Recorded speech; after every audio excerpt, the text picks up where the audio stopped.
नमस्कार साथियों, हम पढ़ने वाले हैं एनसीईआरटी गणित कक्षा 10 प्रश्नावली 5.1 का प्रश्न क्रमांक 3। अगर आप चाहते हैं कि अपनी भाषा में बिल्कुल साधारण तरीके से आपको गणित सीखने को मिले तो ये प्लेटफॉर्म आपके लिए है। इतना ज़रूर है कि अगर आपने वीडियो लास्ट तक देखा तो आप इन सवालों को भूलने वाले नहीं हैं। और ये प्रश्न हैं जो परीक्षा की दृष्टि से ज़रूर कुछ ना कुछ इसमें से पूछा जाता है। तो आइए इस सवाल को हम करते हैं। ये इसका प्रश्न क्रमांक 3 है। इसके जो पिछले सवाल हैं वो पिछले वीडियो में एक एक करके बता चुके हैं, तो वहाँ जाकर आप देख सकते हैं। हम इसको करते हैं। निकालना क्या है, हमको प्रथम पद निकालना है, दूसरा हमें सार्वांतर निकालना है। यानी प्रथम पद यानी पहला पद और सार्वांतर मतलब है बीच का अंतर। तो करते हैं इसको। प्रथम पद कोई भी श्रेणी है, उसका जो पहला पद होगा भाई क्या होगा, प्रथम पद होगा। उसका संकेत ए है, ए से दर्शाया जाता है। तो पहला पद क्या है 3, तो ये निकल के आ गया क्या है प्रथम पद। अब हमें क्या निकालना है, तो हमें निकालना है अब सार्वांतर। इसका संकेत है डी।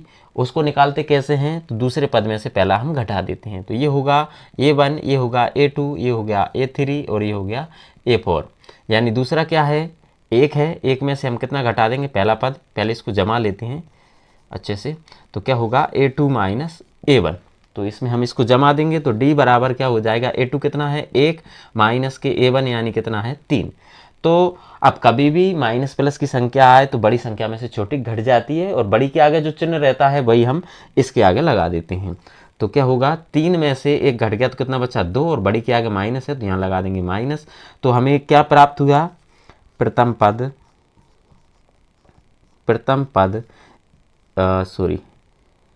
ए बराबर हमें प्राप्त हुआ है 3 और सार्वांतर डी बराबर हमको प्राप्त हुआ है माइनस का 2। यही आंसर है। अब इसके बाद हम इसी तरह दूसरा करते हैं। तो दूसरे में भी क्या है, जो श्रेणी का पहला पद होगा वही क्या होगा, प्रथम पद होगा। तो ए बराबर हो गया माइनस का 5। इसी प्रकार हमें निकालना क्या है, अब डी यानी सार्वांतर। तो दूसरे पद में से हम पहला पद घटा लेते हैं। तो ये क्या है A1 है, ये A2 है, ये A3 है, ये A4 है। इस तरह से चलता रहेगा। तो इसका सूत्र क्या होगा A2 माइनस A1, यानी कि दूसरे पद में से हम पहला पद घटाएंगे। तो A2 क्या है, माइनस का 1 है। डी बराबर इसको लिख देंगे माइनस का 1, उसमें से हमें क्या घटाना है, माइनस का 5। तो क्या हो जाएगा डी बराबर माइनस का 1 और माइनस माइनस क्या हो गया प्लस का 5। अब 5 में से ये माइनस प्लस की संख्या आ गई तो बड़ी में से छोटी घट जाती है। तो डी बराबर हमें प्राप्त होगा 4 प्लस के, क्योंकि बड़ी संख्या प्लस की है। तो हमें क्या प्राप्त हुआ, प्रथम पद ए बराबर हमें माइनस का 5 प्राप्त हुआ और सार्वांतर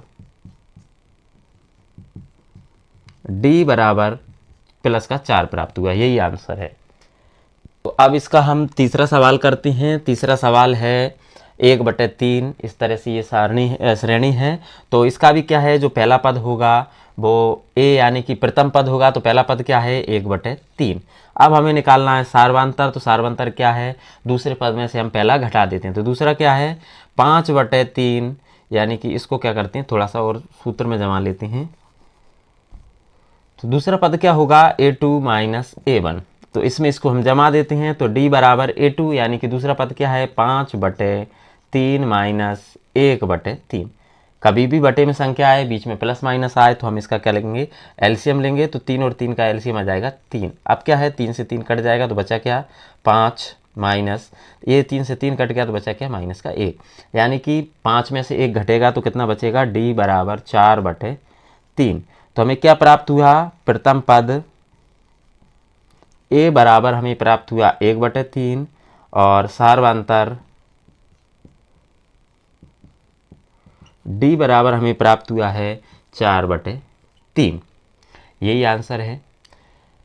इस तरह से आप कर सकते हैं। इसके बाद हम इसका चौथा सवाल करते हैं। तो इसमें भी इसी तरह से क्या है, जो पहला पद होगा वो क्या होगा, प्रथम पद यानी कि ए होगा। तो पहला पद क्या है 0.6, तो ये हो गया ए। अब हमें निकालना है डी यानी कि सार्वांतर। तो दूसरे पद में से पहला हम घटा देते हैं। तो दूसरा पद क्या है A2 माइनस A1। तो दूसरा पद होगा 1.7 माइनस 0.6। तो इसमें से इसको हम घटा देंगे तो ये हमें प्राप्त हो जाएगा, यानी 7 में से 6 गया तो कितना प्राप्त हुआ, 1 और दशमलव ये वाला 1, तो 1.1। तो इसमें हमें क्या प्राप्त हो गया, प्रथम पद ए बराबर हमें प्राप्त हुआ 0.6 और सार्वधातुक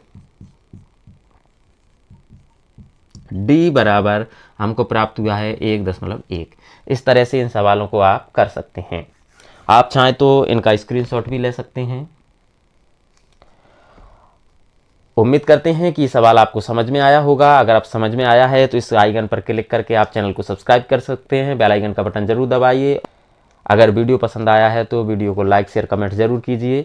ये चैनल आपके लिए बहुत उपयोगी साबित होने वाला है। बहुत बहुत धन्यवाद।